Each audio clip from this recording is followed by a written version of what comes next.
விட்ட ஆம்பளைக்கு சொர்க்கத்தில் இடமேதும் கிடையாதம்மோ.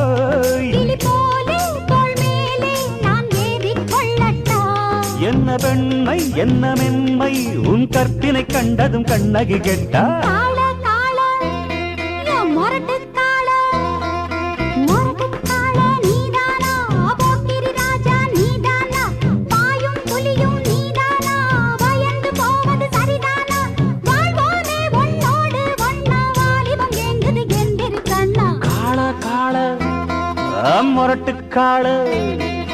மொரட்டுக்காள நான் தாண்டி போக்கிரி ராஜா நான் தாண்டி பாயும் புலியும் நான் தாண்டி பயந்து போக மாட்டேன்.